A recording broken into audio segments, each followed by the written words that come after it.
আমার জায়গা আছে, একটা 2.5 বিঘা জায়গা আছে সোনাচুর। ওই জায়গায় আমরা স্থায়ী রাম মন্দির নির্মাণ করব। নন্দীগ্রামে শুভেন্দু অধিকারী প্রস্তাবিত রাম মন্দির নিয়ে এবার প্রশ্ন তুললেন তৃণমূল কংগ্রেসের সাধারণ সম্পাদক কুণাল ঘোষ। গত 22শে জানুয়ারি রাম মন্দিরের বর্ষপূর্তিতে নন্দীগ্রামে দাঁড়িয়ে শুভেন্দু অধিকারী ঘোষণা করেছিলেন সোনাচূড়ায় 2.5 বিঘা জমি রয়েছে তার। সেই জমিতে রাম মন্দির গড়ে তোলা হবে এবং আগামী 6 এপ্রিল সেই মন্দিরের ভিত্তিপ্রস্তর স্থাপন করা হবে বলে জানিয়েছিলেন শুভেন্দু অধিকারী। সোনাচূড়াতে একটি জায়গা আমাদের আছে, কেনা জায়গা 2.5 বিঘা মতো। আমরা সেখানে একটি স্থায়ী রাম মন্দির নির্মাণের পরিকল্পনা করেছি। আগামী 6 এপ্রিল রামনবমীর দিন সেখানে ভিত পুজোর মধ্য দিয়ে সেখানে রাম মন্দির নির্মাণের কাজ শুরু হবে, যা 1 বছরের মধ্যে আমি আশা করি সম্পূর্ণ করতে পারবো।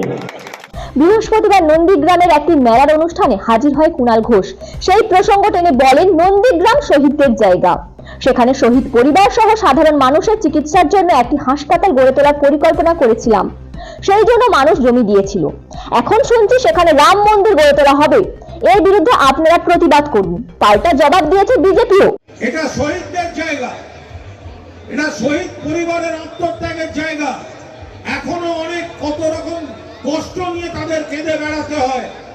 আমি সুফিয়ানদাকে বলবো, বাপ্পাকে বলবো, আমাদের এই যখন আহত হচ্ছে, শহীদরা মারা যাচ্ছে, কত লোক আহত হচ্ছে, তখন আমরা কথা দিয়েছিলাম শহীদদের নামে আমরা হাসপাতাল করে দেব।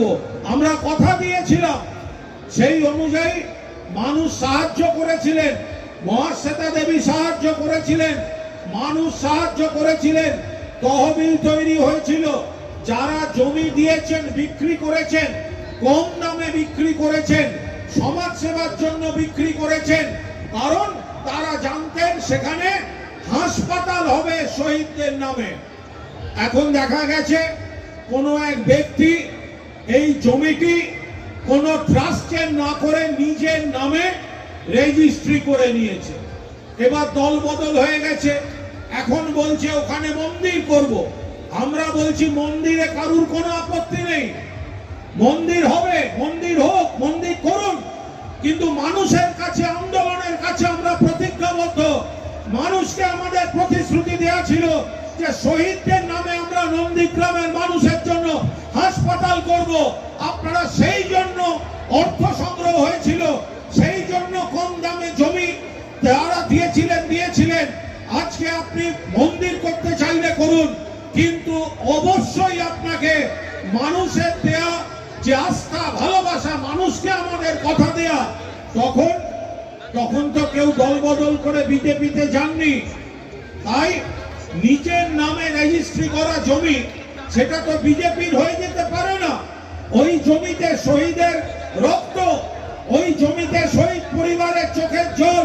তাই সুফিয়ানদা, তাহের, বাপ্পাদের বলবো, মানুষের কাছে আরেকবার যেতে, যে মন্দির কেউ করছে করুক, আমরাও চাই মন্দির হোক, মন্দিরের কেউ বিরোধিতা করছে না, কিন্তু মানুষকে দেয়া যে কথা রাখতে হবে, বিশ্বাসঘাতকতা চলবে না। ওই জমিতে প্রথমে আগে হাসপাতাল করতে হবে, বাকি অংশে কেউ কোনো মন্দির করলে সে করতে পারে। দেখো, কুণালবাবু যে কথাগুলো বলছে তিনি ওই সময়কার ঘটনা জানেন না। এখানে যারা তৃণমূল কংগ্রেস আছে তাদের কাছ থেকে শুনে হয়তো কথাগুলো বলছেন। রাম মন্দির বিষয়টা সোনাচূড়া মানুষের আবেগ একটা আছে, সেই জায়গাটাকে তাকে সেই মর্যাদা দেয়া, সেই সঙ্গে নন্দীগ্রাম মানুষের আবেগকে মর্যাদা দেয়া।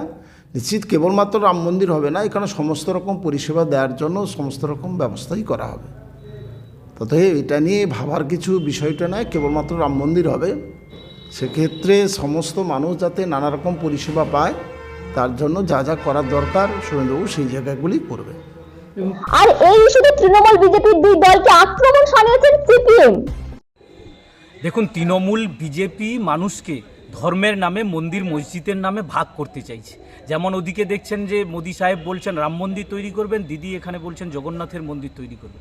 কিন্তু সরকারের কাজ যা হসপিটাল তৈরি করা, কলকারখানা তৈরি করা, স্কুল কলেজ তৈরি করা, ওগুলোকে বাদ দিয়ে যারা এইভাবে চলতে চাইছে, স্বাভাবিকভাবে তাদের দলের নেতারা নন্দীগ্রামে শুভেন্দুবাবু যে জমি দেখিয়ে বলেছিল ওখানে চিকিৎসা কেন্দ্র হবে, মানুষের জনকল্যাণমূলক কাজ হবে, সেখানে এখন বলছেন যে অমুক মন্দির তৈরি হবে।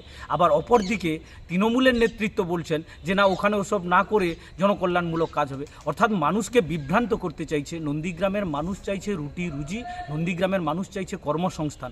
সেটাকে ভুলিয়ে দিয়ে যারা বিভ্রান্ত করতে চাইছে তাদেরকে নন্দীগ্রামের মানুষ সঠিক সময়ে সঠিক উত্তর দিয়ে দেবে। ব্যুরো রিপোর্ট, বাংলার কথা।